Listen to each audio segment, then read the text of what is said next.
আমাদের এই রাস্তাটা অবদার রাস্তা। যেমন অবদার রাস্তা আমরা সকলেই জানি অবদার রাস্তা কেমন হয়। যেমন পুরোটা একটা মহল্লা নিয়ে একটা অবদার রাস্তা, পুরোটা বেষ্টন করা।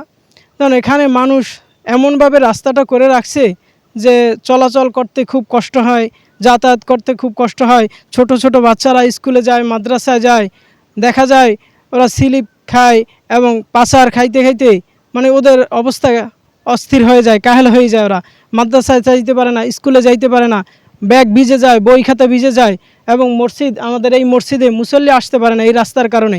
এই জায়গা থেকে সাতলা পয়সারহাট বাগদা ওই দিকে যাওয়া যায়, আবার এই দিকে একেবারে ওই আপনার গোনাপাড়া পর্যন্ত যাওয়া যায় বাড়ি হইয়া। বহু দূরের রাস্তা, কিন্তু এই রাস্তাটা এই মাঝখান থেকে এরকম করে যাত্রীও সমস্যা, এলাকার লোকের সমস্যা, ছাত্রছাত্রী প্লাস মসজিদে যারা পড়ে সকালবেলা এদের সমস্যা, আমাদের নামাজে আসতে যাইতে খুব সমস্যা। এই জন্য এইটা অচিরে হয়, এটা মোটামুটি সমতল হয়, এর দাবি করি আমরা। এটা প্রায় 2 বছর পর্যন্ত এটা নূতন করছে, আর পিছনে একটা করছে, এটা হলো 2 বছর পর্যন্ত এইরকম থা মানুষ যাতায়াত করতে হয় না। স্কুল কলেজ আছে, বিশাল গান্ধী কলেজ যাওয়ার মতো কোনো রাস্তাঘাট এইভাবে করে দিয়েছে, যাওয়ার মতো পরিবেশ নাই। বৃষ্টি কাদাইলে স্লিপ খেয়ে পাছা খেয়ে পড়ে যাওয়া লাগে। এই রাস্তায় অনেক অনেক যাত্রী যাতায়াত করে, কিন্তু কিছুদিন আগে অবদা সংস্কারের কাজের কথা বলে মাটি ফেলায় রাখছে। মাটি ফেলায় রাখার কারণে এখন আমরা এখান থেকে যাতায়াত করতে পারি না। যাত্রীর প্রচুর ভোগান্তি হয়। যাত্রী এখানে নামিয়ে 1 কিলোমিটার হাইটে তারপরে বোঝা নিয়ে যাইতে হয়। অনেক সময় দেখা যায় মহিলারা আসে, তারা বোঝা নিয়ে যাইতে পারে না। কর্তৃপক্ষের কাছে আমাদের অনুরোধ যে অতি তাড়াতাড়ি এই রাস্তাটা যেন সংস্কার হয়ে যায় এবং সুন্দর হয়ে যায়। হ্যাঁ, আমাদের রাস্তায় চলাচলতি করতে অনেক সমস্যা হয়।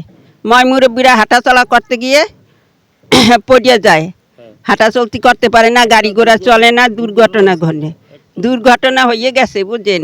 এর ভিতরে মুরব্বী যদি যায়, মাজা কোমর ভাঙে যায়, সে হাঁটুতে ব্যথা পাইছে।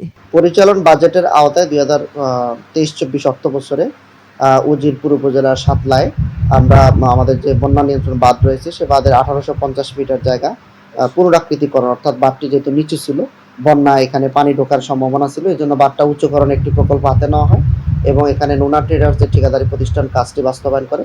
তবে গত বছর রেমালের কারণে স্থানটি বেশ ব্যাপক ক্ষতিগ্রস্ত হয়। কাজ চলমান অবস্থায় রেমাল হয়। তার পরবর্তী সময় চলতি শুষ্ক মৌসুমে কাজটি বর্তমানে বাস্তবায়নের দিন রয়েছে। এখানে 1850 মিটার জায়গায় মাটি ফেলা আছে, তবে 400 মিটার স্থানে আমরা ইতিমধ্যে ড্রেসিং কমপ্লিট করেছি। বাকি অংশের কাজও চলতি মাসের ভিতরে, অর্থাৎ আমরা ঈদের পূর্বে আমরা কাজটি বাস্তবায়ন সম্পন্ন করব বলে আশা করি। ঠিকাদারি প্রতিষ্ঠানকে ইতিমধ্যে আমরা তাগিদপত্র প্রদান করছি এবং বারংবার পত্র দিয়ে তাদেরকে অনুরোধ করা হচ্ছে।